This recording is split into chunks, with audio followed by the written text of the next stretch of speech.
Welcome, everyone. My name is Diana White. I'm the Director of Programs and Events at the Producers Guild, and it is my pleasure to welcome you to this conversation with the executive producers behind Cruel Summer. Joining us today, we are thrilled to have executive producers Jessica Biel and Michelle Purple, and executive producer and showrunner Tia Napolitano. And a big thank you to Freeform for making this panel possible for the Producers Guild.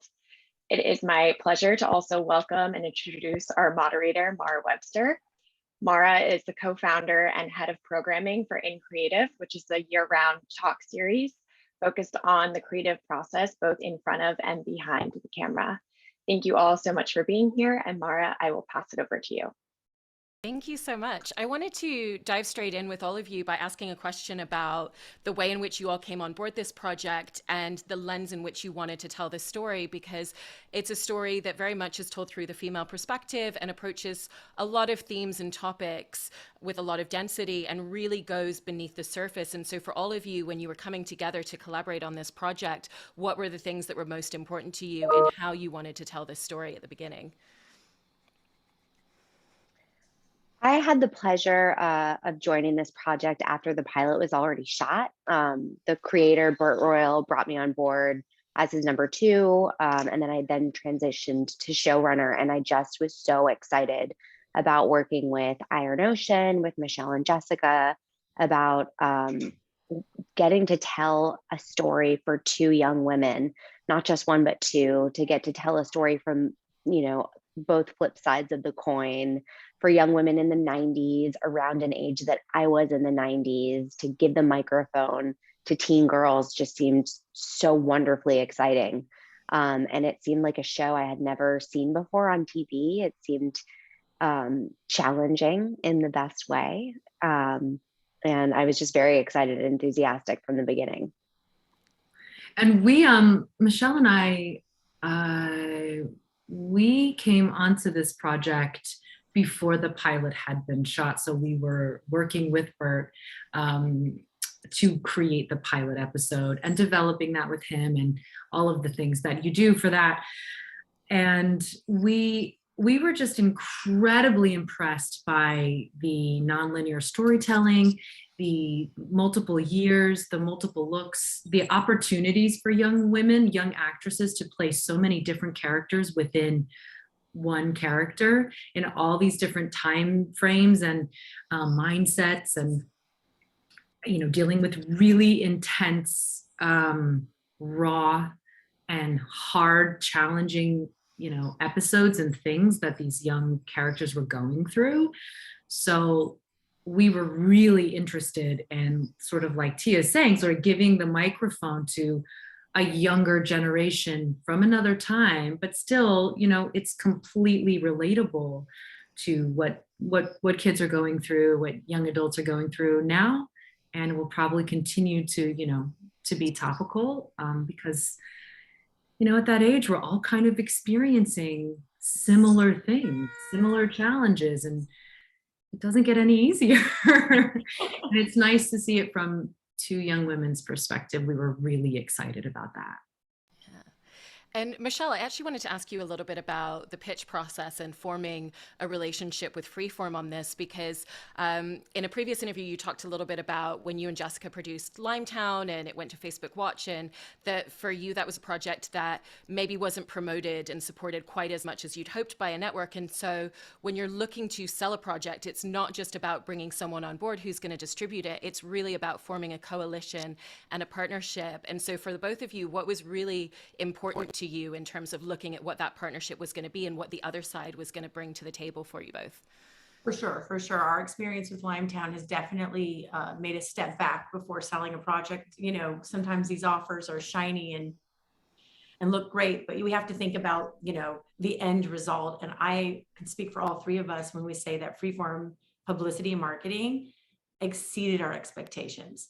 They went so above and beyond, and that we were in shock about, from the premiere to, they had a roller skating rink at Century City Mall. I would hear from friends in different states about things that they had going on there and tie-ins.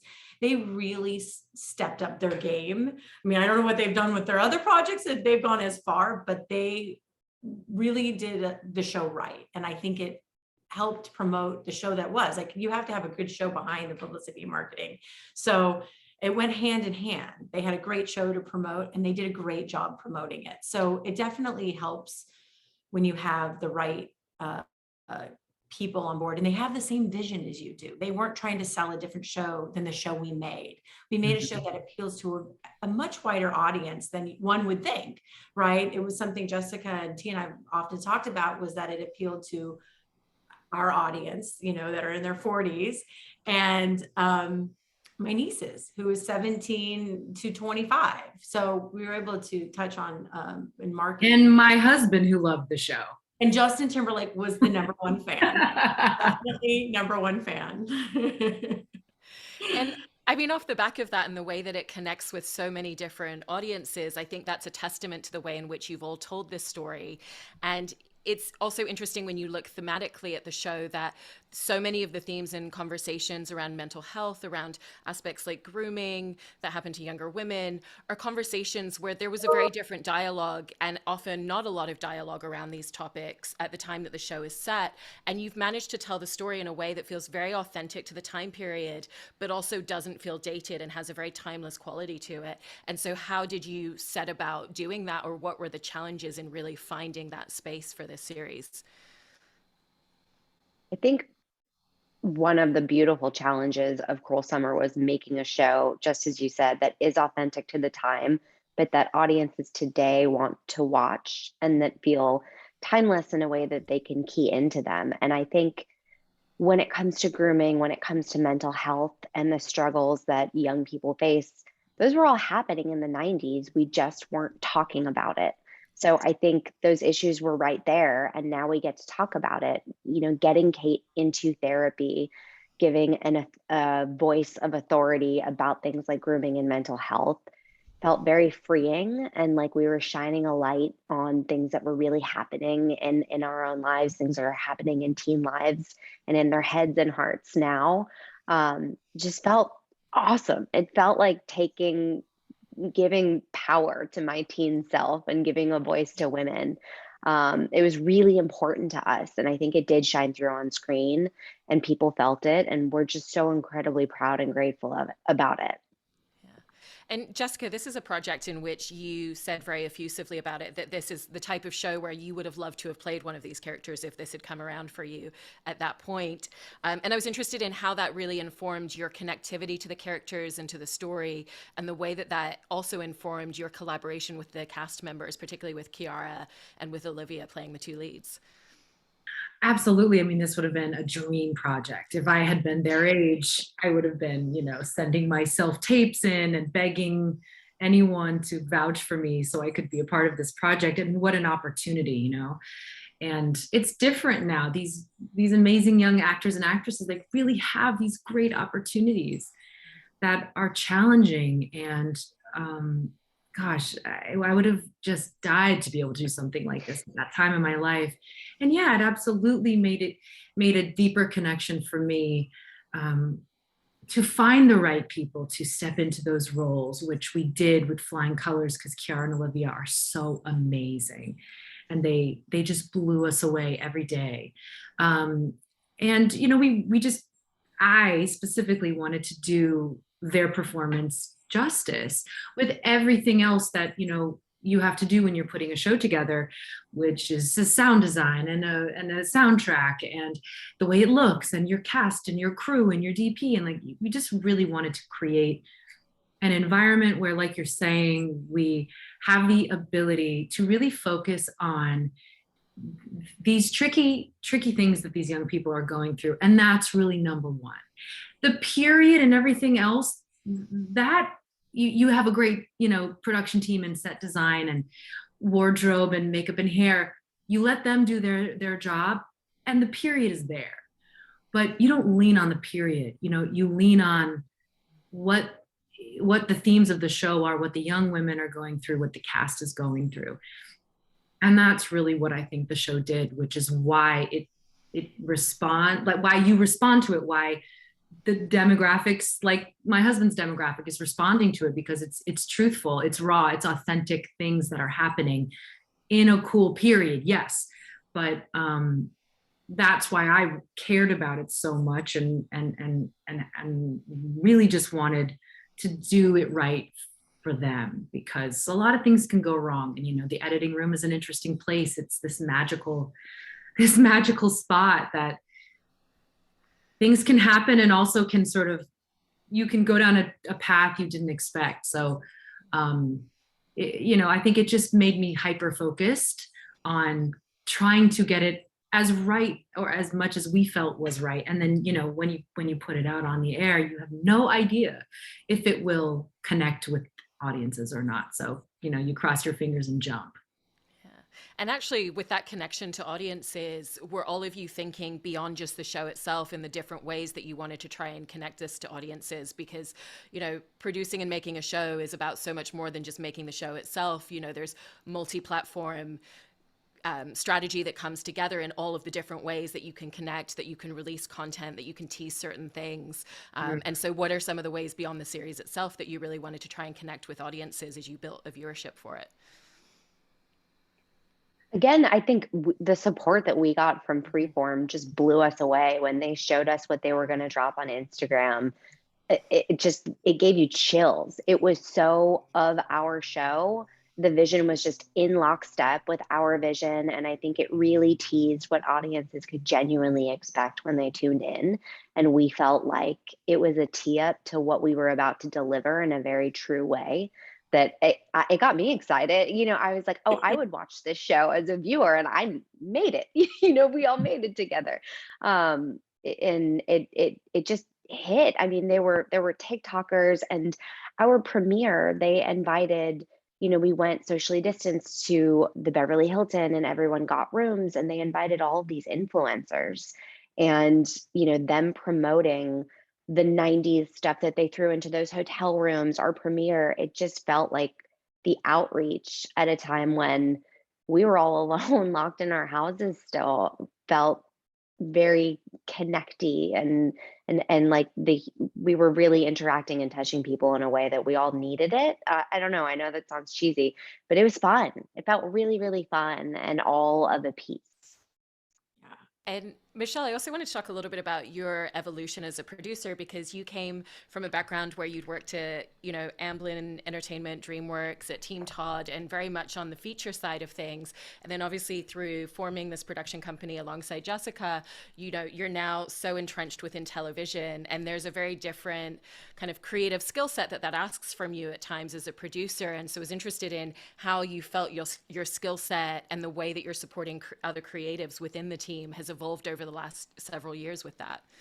I speak about this often, that I feel like the last, 25 years I've been in this business, what it allowed me to do is collect these tools for my toolbox. Because when you have a show, like when we started shooting Cruel Summer, it was, you know, we were one of the first shows out of the gate pandemic. There's no pandemic. And I was challenged in a whole different way as a producer. And if I didn't have those years running a director's company, working at DreamWorks, watching Jennifer and Suzanne Todd, who are super producers, do what they do with such grace, I wouldn't have been able to do what I did on this show. I wouldn't have had the tools to be able to stay calm and manage. You know, I had a young cast in a scary time, and people who had been doing their job one way in a crew for so long had to change the way they did their job, you know, from hair and makeup to props. It was a whole new normal for everybody. So I feel like if I didn't have all those steps along the way, I wouldn't be the producer I am today, or be able to handle some of the things that have been thrown to us, I would say. And jumping back to you, Tia, I wanted to talk about Imogen Binney, who's one of the writers on the show, who also works as a therapist and really brought a wonderful voice in how you approached a lot of the storylines that you're dealing with that you were mentioning before. And I know that you also worked with Hollywood Health Society in running a lot of scripts by them to make sure that a lot of the details that were included were correct. When you hired Imogen, obviously you were hiring her as a writer. Did you know that she had that background, and how did that really influence a lot of the dynamic in the writer's room, in knowing that you had someone there who could provide the answers and provide a lot of the tools and narrative beats that you needed? I love Imogen Binney very much. We had worked together on Council of Dads prior to this show, so I happened to know her. independently of this show, and she just brought in real life experience and was very thoughtful about the stories we were telling, and also was hired as a writer on this show and not an expert. So that's why we did also consult with Hollywood Health and Society. We really did our homework with this one. We knew we were putting out such a delicate topic and making sure that it was responsibly told. And tastefully told, and that we didn't romanticize something like grooming.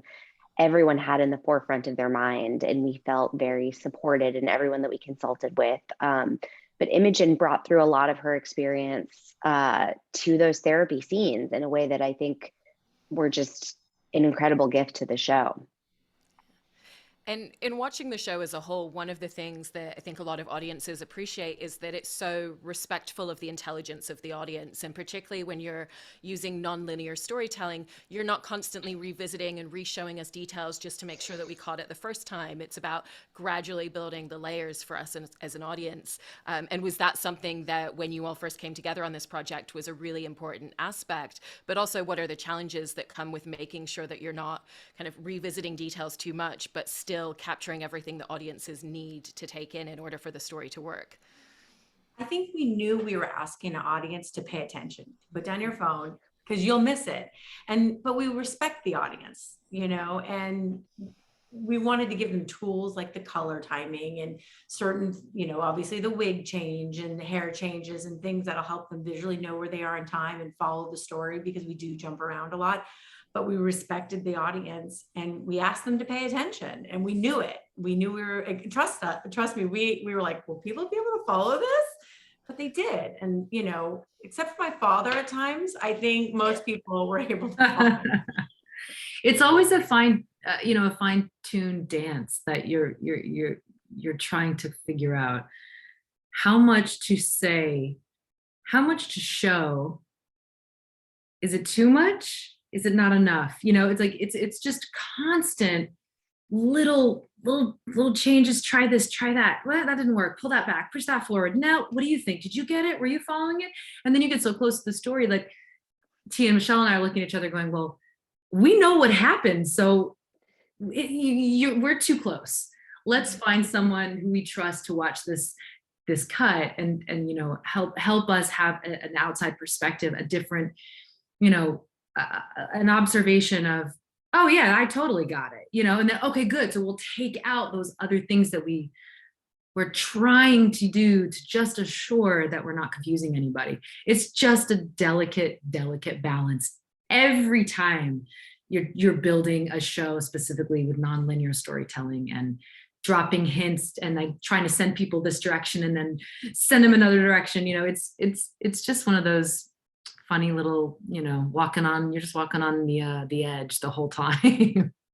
Did it make for a different environment within the post-production process? Because again, a lot of it is how much are we telling the audience, when are we telling them? And I imagine that sometimes there were moments where you wanted to play around with that a little bit. As like Jessica was saying, you had other people look at it and see how they were reading scenes and situations.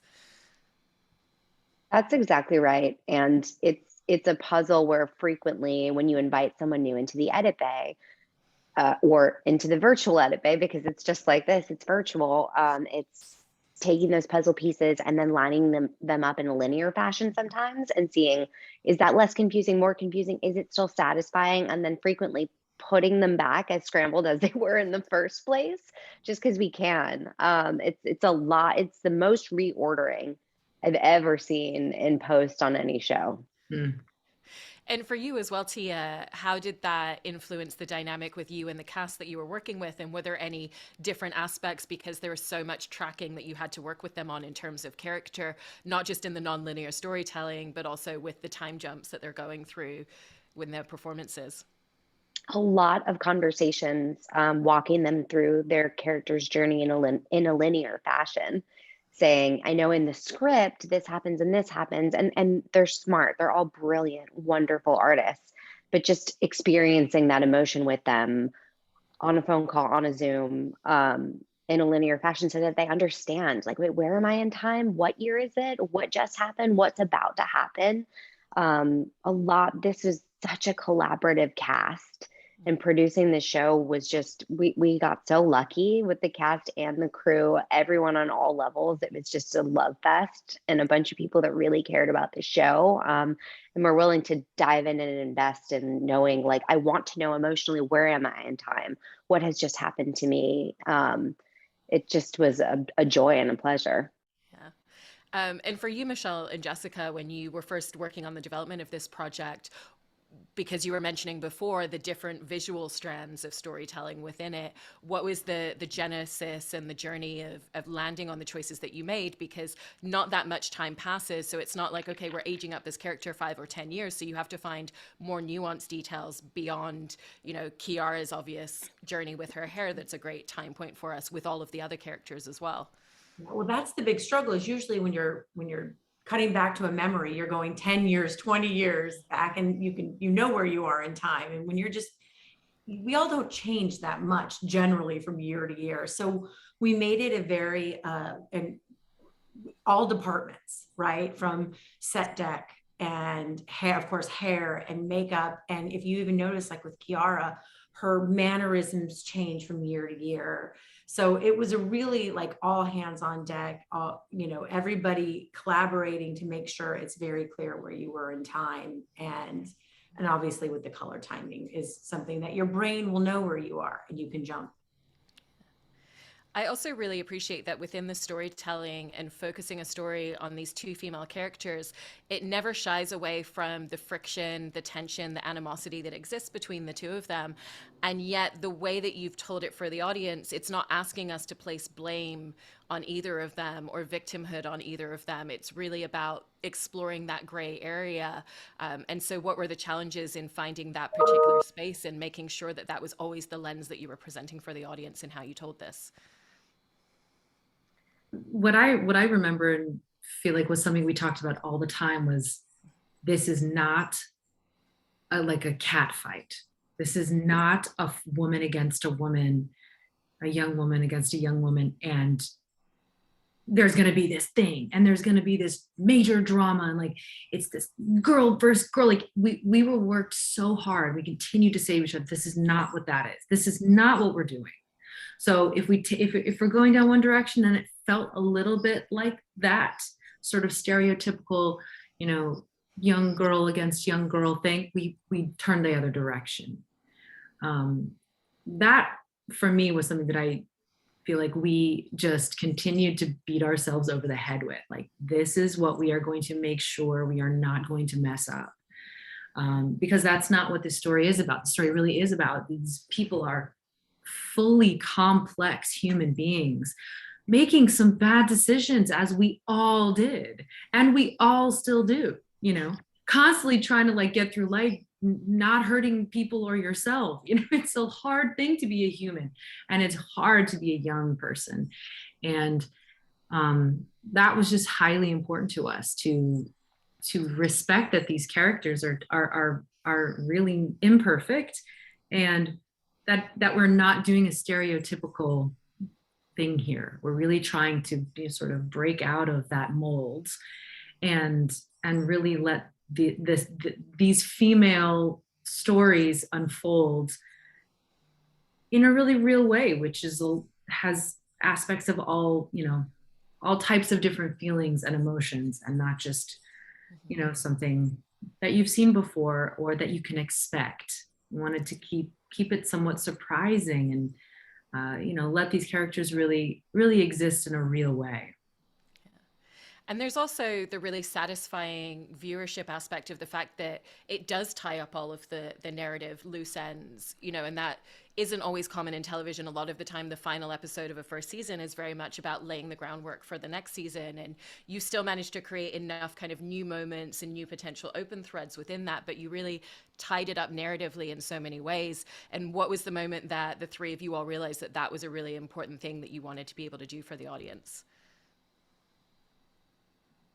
That is, excuse me, sorry. I think in developing the finale, we sort of found it. You know, there were a few ideas that we would, as you mentioned, lay the groundwork for season 2, and we moved away from it. And I think Michelle was a big touchstone for that. We want to satisfy the audience. because it is rare. Sometimes finales are this tease and you don't have all the answers. And we really wanted you to get full satisfaction, all of the answers, and really tie things up and, shed a light into the dark corners of this show that we were all curious about watching episode by episode. And we just kept upping the ante, upping our game on that ending. How can we twist it further? How can we give them more answers? How can we deliver more satisfaction? And we kept challenging each other until we got there. And then Michelle and Jessica, talking about your production company together a little bit. You've been running this company for 12 years at this point, and I know that at the beginning of launching any company, it's always pushing a giant boulder up a hill just to get those first projects off the ground. And kind of looking back with the success you have now, the other thing is that actors stepping into producing to take more autonomy over their careers, like you did, Jessica, was less of a common thing when you did this, and much more of a rarity. And have you found that there's a difference in terms of the perspective from the industry around that, and the way that people consider you as a production company, and what do you feel have been the biggest evolutions for the two of you in your collaborative working relationship with one another? It's definitely been an interesting long road. And I say that with like the most love for the experience and for the journey that we've had, even though it's been really hard. You're right. Back when we formed this company, people really weren't that interested in, telling women's stories. Yes, they were told, but we came up against a lot of walls. We wanted to tell hard stuff that people were like, I don't know, I don't know if there's an audience for that. And we just kind of kept moving forward, pushing things forward, trying another angle. And obviously it's changed so much since 12 years ago. And it's exciting, the evolution of where the business is now, women producers, female directors, writers, showrunners, creators. I mean, across the board, it's an exciting time to be a woman in Hollywood. Let's just say that. And it's great because there are so many amazing stories that still need to be told. And there are amazing creative minds that need to be brought to light. And I think at this point, it's taken this many years for I don't know what you think, Michelle, but it's taken this long for, I think, other production companies, bigger companies, to really know that we're really serious about making really quality content. We always say that we like to make stories about women or female stories, but for all audiences. That's kind of our goal. And we're just going to keep on beating the pavement like we always do. I think that we definitely have learned is you don't just sit back and go, oh, well, we did it. We're done. It's great. We're like, we've done it. It doesn't happen like that. You just continue to fight for the good story, the good content, continue to fight, to work with the right team, continue to fight to get the right cast, and the fight will never end. And I think that's why we love it, because who doesn't want to fight for the good stuff? I want to fight for the good stuff, and it's hard, but it's so fulfilling and creatively nourishing and worth it when you fight and then get to talk about a cool project like this. We often get this, people say to us, oh, you guys are like real producers. And we always laugh at that. We've gotten it for years since we've been doing that, being able to actually produce things into the world. And, oh, you guys are real producers. You're really, Jessica's involved in everything. And I'm like, is there another version? Because I'd love to hear what version that is, where we don't have to work. So anyone figures that out, let me know. And that brings me to my last question that I wanted to ask all of you, because so much about producing, like you said, there's so much creative problem solving every single day, and it's always new and different. And there's aspects of that that you can really, really thrive upon. And so for each of you, I was interested, what are the creative problem solving aspects of your work as producers that you feel like you really kind of get that kinetic energy and really thrive upon? I'm going to come to you first, Michelle. You know what I've learned in the last couple of things was what my role needs to be for every project is very different, and being okay with that. You know, some projects I have to be on the ground, more involved. Some I can step back because it's, you know, a season 2 or 3 or something. Knowing my role within it, and obviously a lot of my job is just navigating between whether it's, you know, the network, the studio, the creative, and making sure everyone's getting their vision. And we're always obviously keeping to the core of what the story we want to tell. But I think it's, for me, what's been the biggest thing is knowing my role and what that particular project needs of me and being okay with it. And for you, Tia?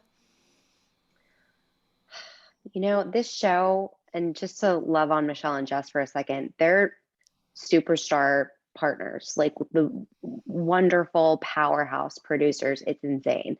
And they've been so supportive. And I think what I've learned and what I thrive on this project is we all challenge each other. There's not a woman on this Zoom who says, oh, that's good enough. We really are just, we can make it better. It's going to be harder. It's going to take more time, but we will be prouder and more satisfied, and we can do better. And sometimes I hate that answer, and and I'm sure these two also hate that answer, but we can, and we did. And it's really just been the energy on this project has been wonderfully satisfying. Yeah. And then lastly for you, Jessica?